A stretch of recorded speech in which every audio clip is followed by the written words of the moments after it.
Do you have any feelings about Cicolata and Secco?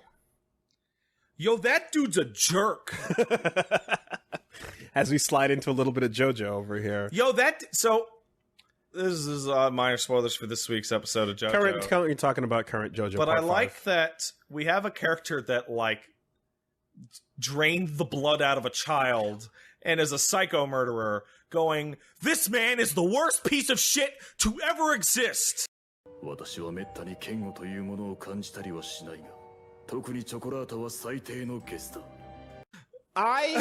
forgot that the first thing they do is drop that on you. Yeah. Because I was waiting for the fight to start, and then because I remembered it differently. I remembered it being like they fight, and then during the fight you find out what a horrendous piece of shit he is, and you go, oh, fuck that guy. That guy's a jerk. And then he gets fucked, Yeah. right? But yeah, here it's like the first thing ever is let's spend 10 showing you, no, not 10. Let's spend 5 walking you through all the horrible things that make even the bad guys go, holy fuck that guy. 的に患者を殺していたのだ。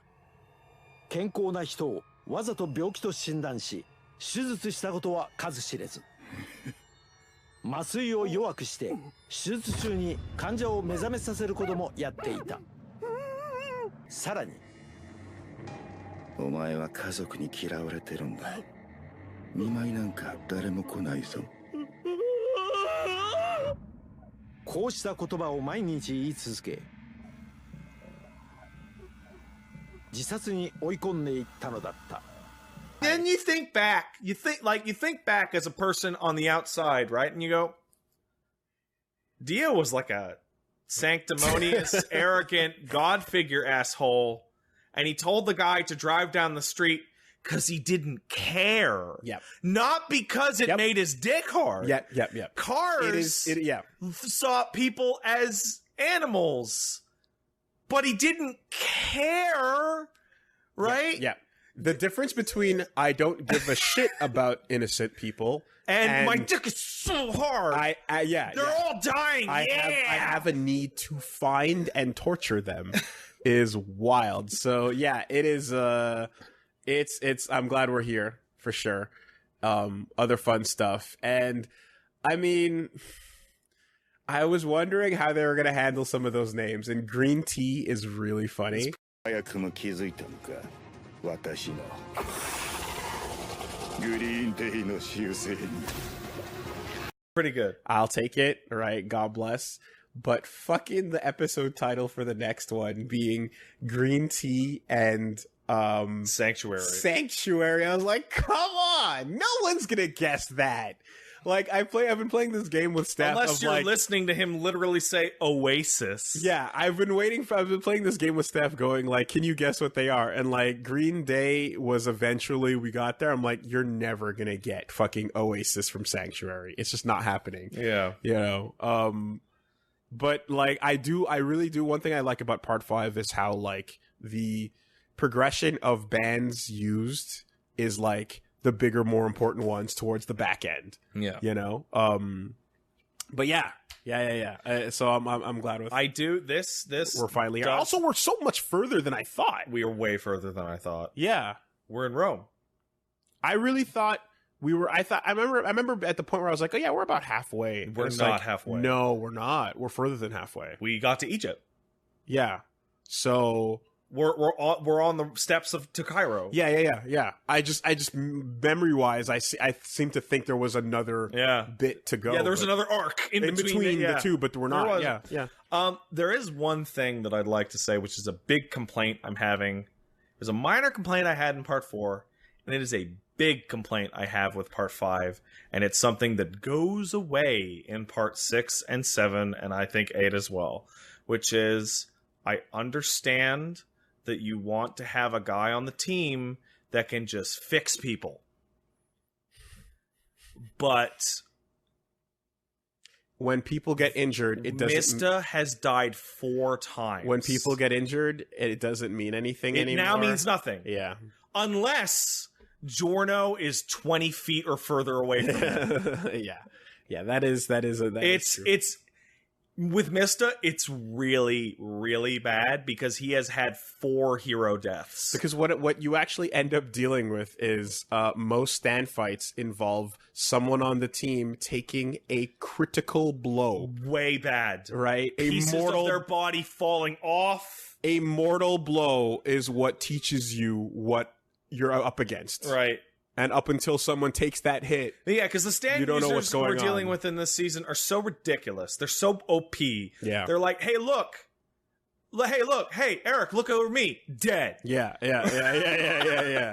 You know, but now, you know, you just luckily, I fixed it. So, hey, you know what that means? And in part 4... no one's ever really gone. And with part 4, it wasn't that bad because we did make a rule. And the rule was, if Josuke's in the fight, and Josuke gets hurt, he can't fix himself. Yep.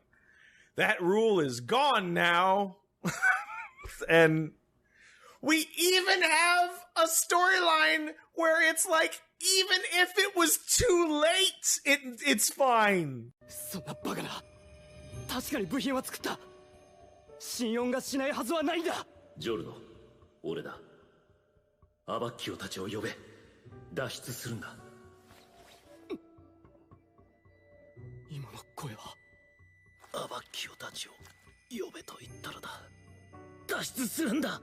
At least for the use of the story, yeah, it's a problem. Well, and I felt that it made a big moment a couple episodes ago very cheap. 早く直せよ、ジョルノ。早く直せって言ってんだぜ。蹴り入れるぜ、この野郎。一瞬だ。至近距離であっという間に起こっている。遅かった。遅かった。Because it was like this happens to this person, this person, and then this happens and like that, and it's like that's it. Like, well, that's the thing. Is part of exactly. So in part 4, there's a gimmick around the fact that healing exists on the party, you know, and you write around it. In part 5, it's way more vague and loose, and ultimately vague and loose is the biggest problem. Yes. And it's why this ends up being the weakest, despite being a lot of people fun. That aren't aware of what happens, we're about to get a lot vaguer and a lot looser. Yeah, but when your rules are just like sentences that are open for interpretation... yeah, they're... Right? When I can replace something. When the definition of a power is literally just it's a sentence that ends in ellipses. Yeah. Then you can write whatever you want, and then you look at that and you go, "That's bullshit," but I believe it. But yeah, no, I find that is making encounters. It's all the Mista fights. Mista gets fucked. He gets fucked, man. He's a good boy. He's fine. Yeah. He's totally fine. Yeah. Also, Mista, your power sucks. Someone take your gun away from you. Because the amount of times you have shot yourself is so unbelievable. I'm going to go ahead and say his power doesn't suck. It's that the story has to happen to a team that has a gun wielder on it. All right? More of his own bullets have gone into his body than other people. Nani?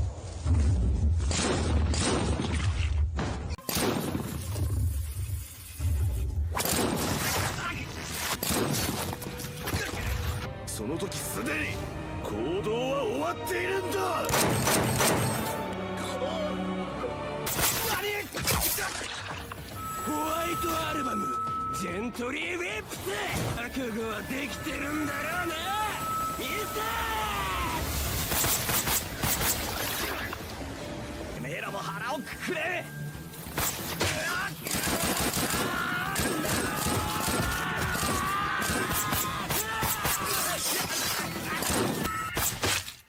頭に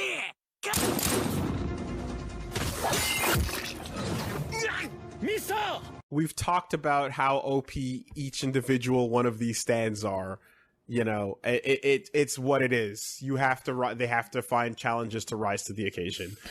It's yeah, I know, but like take that. At one point, someone just takes his own gun away from him and just shoots him with it. But just take that assassination squad and put them in one room. Oh, it's the end of the world.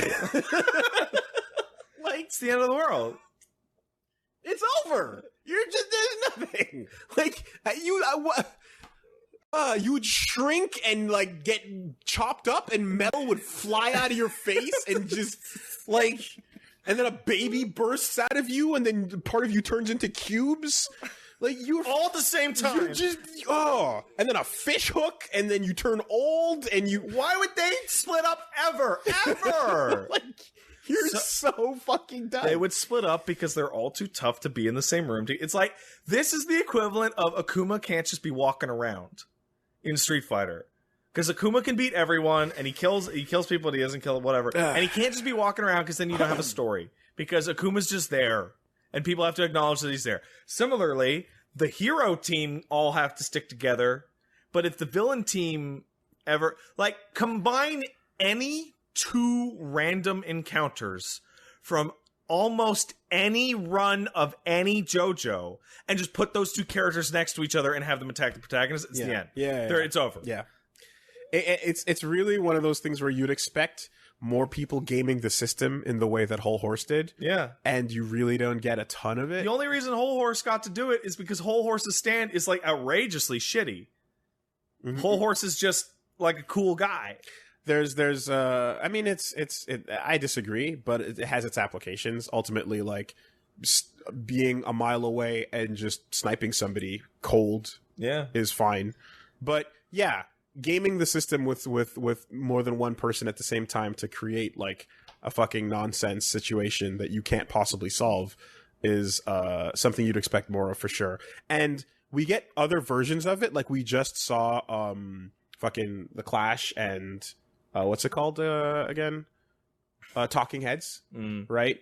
Together. Yeah. So that is a little bit closer. So when I say that, there's a reason I didn't say two users. I said two encounters. Yeah. Because whenever there's multi-stand battles, they always write them as individually much weaker than the fucking stupid guys walking around. And these two had to team up to create one weak villain, which would have been the same as it's nuts. It's kind of nuts to think about.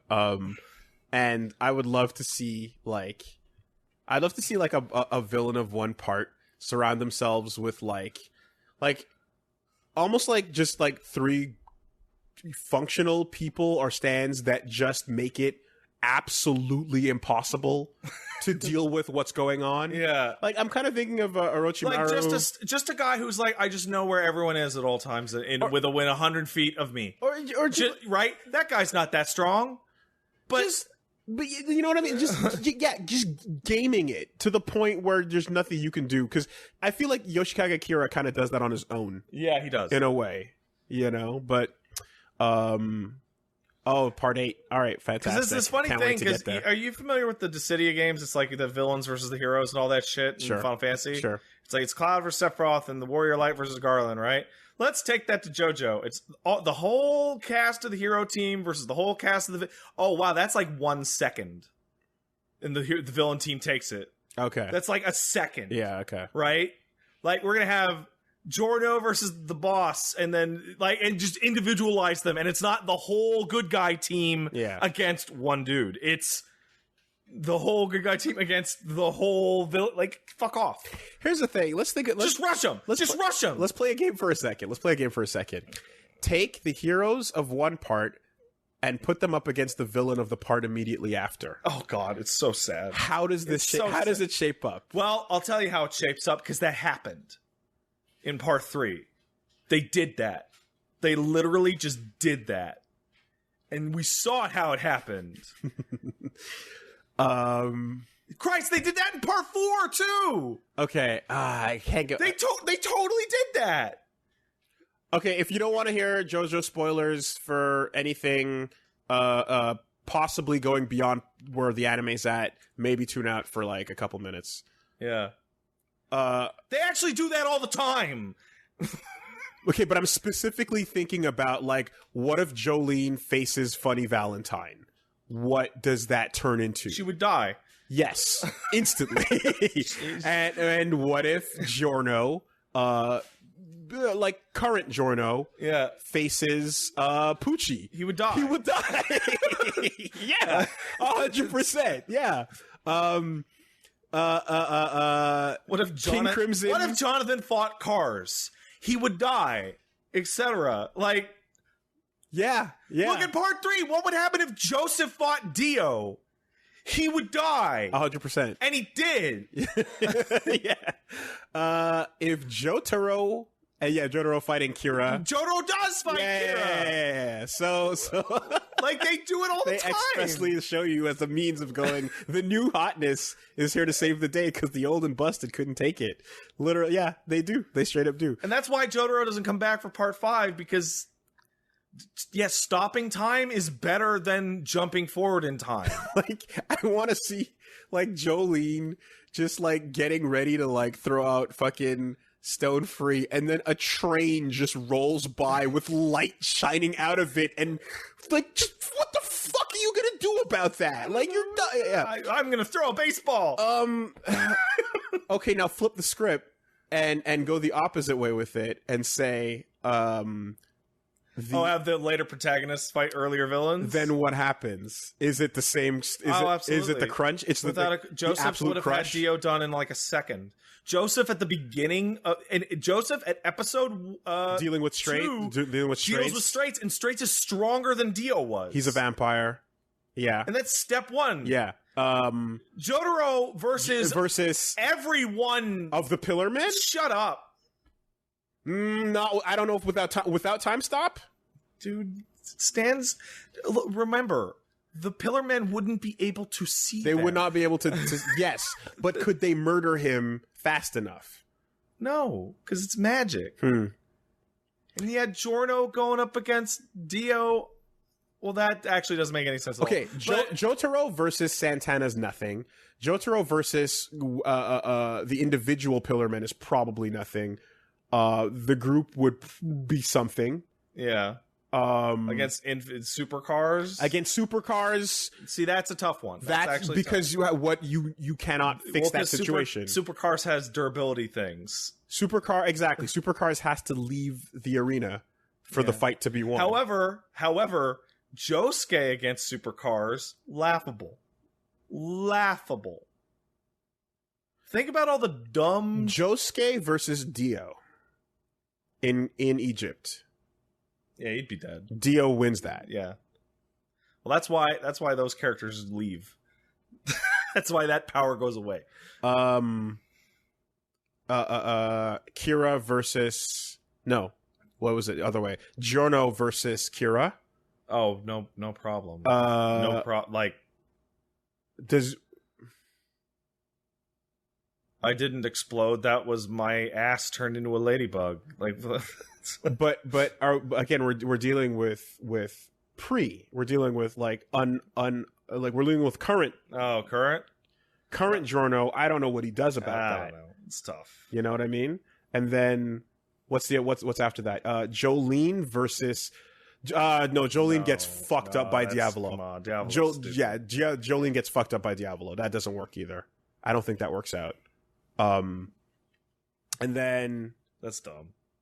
And then mixing and matching these lets you really see how, man, the heroes sure were lucky that everything turned out just the way that it did, in just the right order with just the right people. Yeah. That's the nature of heroism, luck. Johnny and the Breaker Baller versus Over Heaven. Yeah, see, now I'm lost. I don't know what you're talking about. Or Made in Heaven, I should say. No. I still think my favorite can't do it thing of all of this, actually, it falls apart going the other way. My favorite part of all of this is that it did get tried once with Joseph. Mm-hmm. Like, Joseph didn't get any weaker. He is just as smart, and he is just as tough, and his ripple shit is just as cool in part 3 as it is at the end of part 2. But stands are dumb. Okay, but wait, though. But hold on, though. But what about the Sword of Luck and Pluck? What about it? that can beat any stand user. Oh god. Just any of these whack, crazy, time-speeding bosses. I mean, Christ, dude, they even just get it like, nah, but this sword, though. They even do it a little bit in part 3, where Vanilla Ice turns into a vampire, and the fact that he's a vampire is a trivial concern compared to the fact that he's teleporting around with his bullshit stand. Yeah. Like I feel like they make him a vampire just for the cool scene of him cutting his own fucking head off, because that's dope.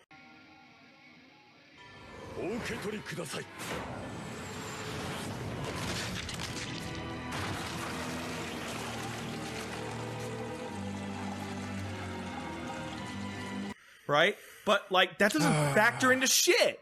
It doesn't factor in at all. Because who cares? God damn, poor Jonathan. I don't think they even fucking mention the word vampire about Dio ever in the anime of part 3. Because stands, bro. Stands are crazy. In the end, like, the heroes are made to upshow the last villain you saw. In their last moment. But they're absolutely made to just barely deal with their current villain. The very specific problem. Oh, and there's nothing they could do about the next one. Yeah, because it's weird, different.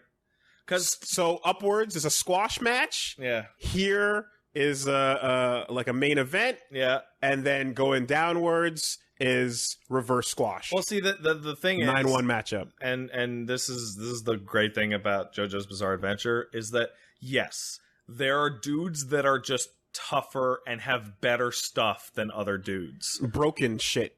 But most of the time what it comes down to is the weird interaction between stupid ideas. Yeah. Relying on the ingenuity. Like, there's people that you look at, this person could never beat that person ever, right? But there's people that go, this person shouldn't be able to beat this person, but because they did this stupid bullshit, they were able to manage it. And the problem also arises when you look at how certain fights are actually only concluded by you didn't win rules, right? Starfinger, the worst power. That lava, that volcano explosion created a ring out that allowed... No, dude, it was a prophecy or some shit. You could, like, there was nothing else there. Yeah. And or just other levels of you actually didn't win. You actually totally lost and got super lucky. Completely, utterly, completely lost. Yeah. There was nothing there for you.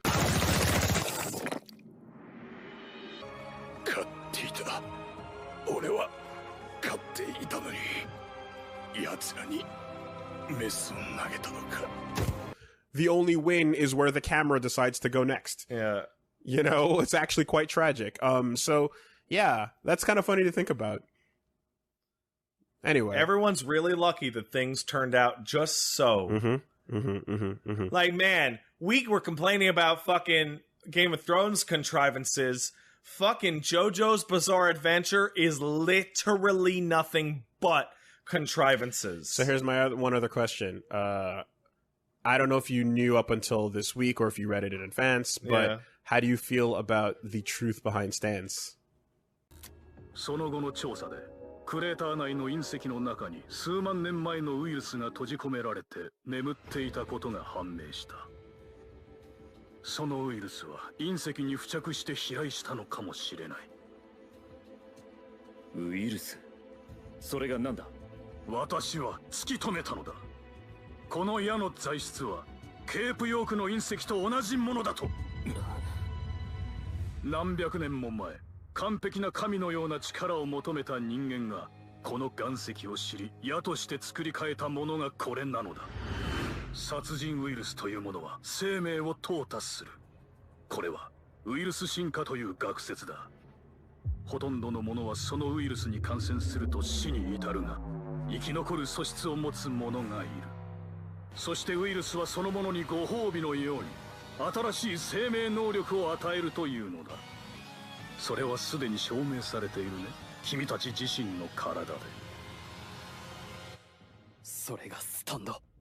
Did you catch all that up until they're from space. Did you know about that? I knew a little bit. Okay. The truth behind it. So the way that I interpret that is that is a key that unlocks shit that's been there the whole time, right? It's not granting things, but it is unlocking things. And Araki has already said that like Hammond and stand powers are connected. Okay, that makes sense. And the mask and like same source. You know what I mean? It's like you're not looking at multiple. That's why this things. shit didn't exist a million billion years back in the day, and it seems to be becoming more and more and more and more common as it goes on. Whatever. It's magic. Who cares? Exactly. It's fucking dumb magic. Yeah. It's ghosts. And of course it's what isn't. And for the whole like they're drawn together thing is shut up. Just shut up.